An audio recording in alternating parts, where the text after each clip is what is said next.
அன்பு நண்பர்களுக்கு வணக்கம். இன்றைக்கி நாம் இந்த காயெல்லாம் போட்டு பருப்பு போட்டு கொஞ்சம் அரிசி போட்டு பருப்பு சாதம் ஒன்றும், அதுக்கு பாசிப்பருப்பு பாயசம் கொஞ்சம், அதுக்கு இது தண்ணி காயுது. இப்போ இதில் நம்ம காயெல்லாம் நம்ம போடுறோம். ஃபஸ்ட்டு வெங்காயம் போடுறோம்.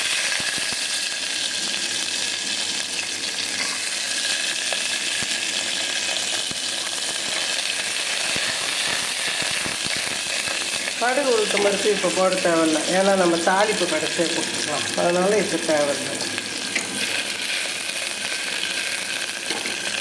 போதும், இந்த எண்ணெயில் இந்த பருப்பு இது மூணுன்னா போதும்.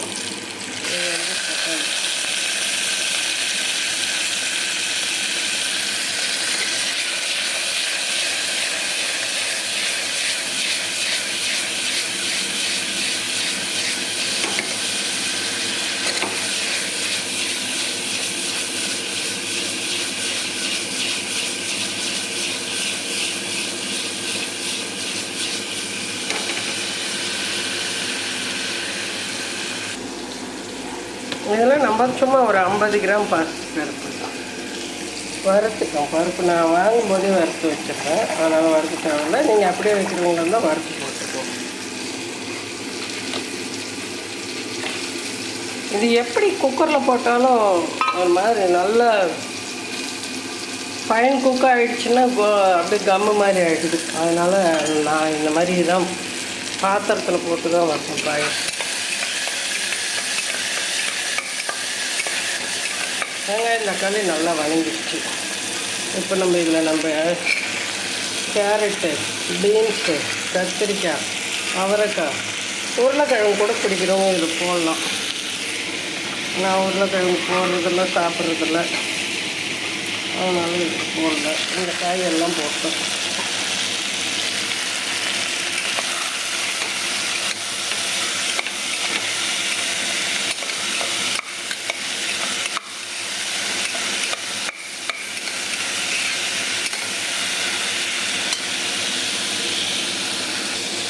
இதெல்லாம் நம்ம கழுவி வச்சுருக்கிற துவரம்பருப்பு, அதையும் இந்த காய்கறியை போட்டு நம்ம வணக்கிடுவோம்.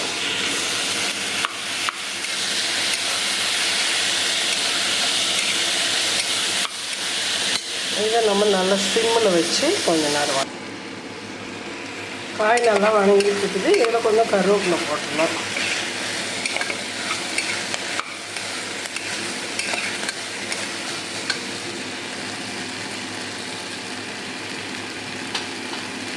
இதில் கொஞ்சம் மஞ்சள் தூள்,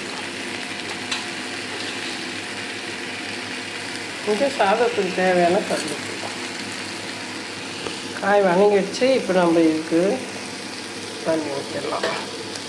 நான் ஒரு மதிப்பாக வச்சுக்குவேன். நீங்கள் அளந்து வைக்கணுன்னா 1க்கு 2.5 புழுங்கல் அரிசினா, பச்சரிசினா கொஞ்சம் கம்மியாக.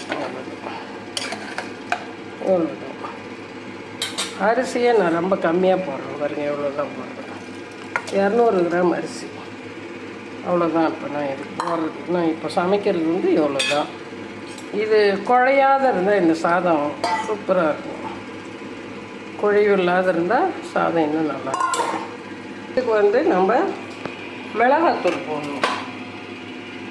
இது நம்ம வீட்டில் அரைச்ச மிளகாய் கொத்தமல்லி அரைச்ச தூள் போதும்.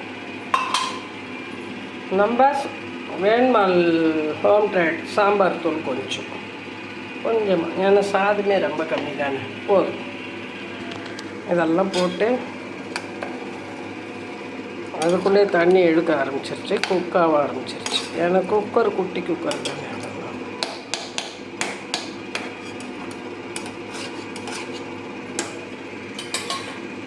Okay bus. இப்போ நம்ம இதுக்கு மூடி போட்டு வெயிட் போட்டுருவோம்.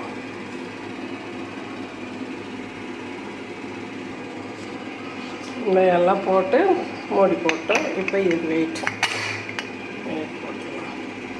இதெல்லாம் பீன்ஸ் நாங்கள் நிறையா வைப்போம், சோயா பீன்ஸ். அதனால் இந்த குக்கர்லாம் இப்படி நல்லா தண்ணி வருது.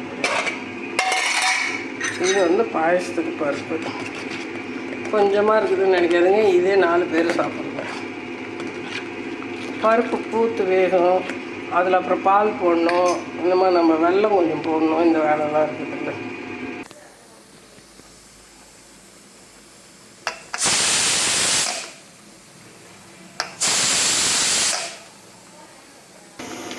நமக்கு இந்த பருப்பு கொஞ்சம் குக் ஆகிடுச்சு. இதில் கொஞ்சம் பால்,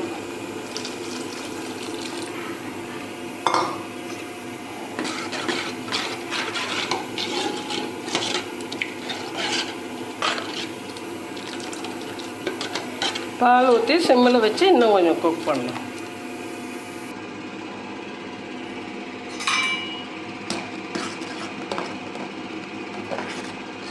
பருப்பு பாயாசத்துக்கு பாலான்னு நினைக்காதீங்க, ரொம்ப ரொம்ப ரொம்ப ரொம்ப டேஸ்ட்டாக இருக்கும்.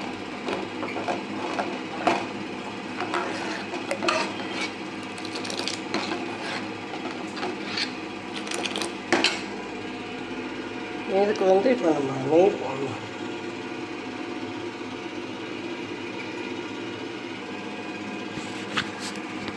வெல்லம் போட்டுட்டு அப்புறம் நெய் போடணும். இது வெல்லம்.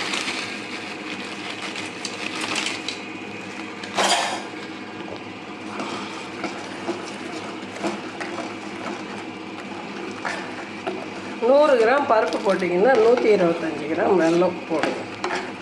அப்படி போட்டால் தான் நல்லாயிருக்கும், இல்லைன்னா நல்லாயிருக்கும். இது காஞ்சிச்சு கரண்டி. இதில் இந்த அளவுக்கு நெய்யை போடுவோம். கரண்டி நல்லா காய்ஞ்சதால் சல்லுன்னு காய்ஞ்சிச்சு. இது முந்திரி, பாதம், கொஞ்சம் பிஸ்தா, அவ்வளோதான். இதை இல்லைனப்போ நம்ம கொட்டுவோம்.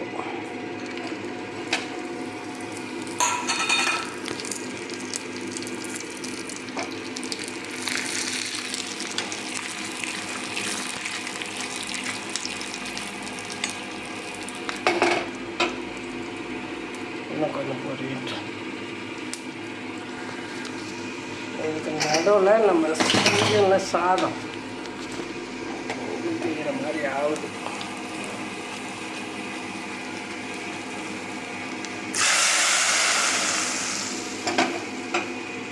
இப்போ இந்த சாதம் நம்ம செஞ்சோம் இல்லைங்களா, அதுக்கு ஒரு தாளிப்பு. இதில் கொஞ்சம் எண்ணெய் ஊற்றிட்டோம். சாதம் திறந்தாச்சு. இப்போ என்கிட்ட கொத்தமல்லி தழை இல்லை, அதனால் நான் போட்டேன். இதை நம்ம செஞ்ச சாதம். இதுக்கு கடுகு,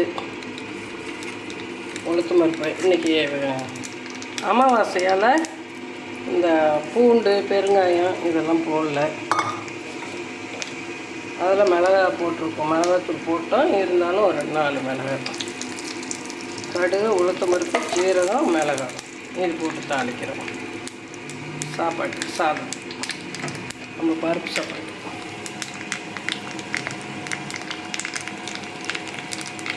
அபக்குன்னு போட்டுக்கலாம். ரொம்ப டேஸ்ட்டாக இருக்கும் இந்த சாதம். Okay pass.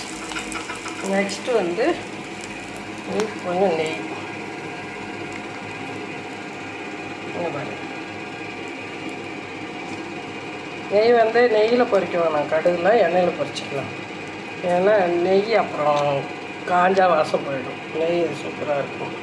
அவ்வளோதாங்க, நம்ம சாதம் ரெடி, நம்ம பாயசம் ரெடி. அவ்வளோதான். இன்றைக்கி அமாவாசை. இவ்வளோ தான் நான் செய்கிறேன். எல்லா காயும் போட்டிருக்கிறதால போதும். நிறையா காயெல்லாம் செஞ்சு யாரும் இல்லை சாப்பிட்றதுக்கு, நான் மட்டும்தான் இருக்கேன். அதனால் சிம்பிளான சமையல். பாருங்கள் நம்ம சாதம் எப்படி இருக்குதுன்னு. இங்கே பாருங்கள்.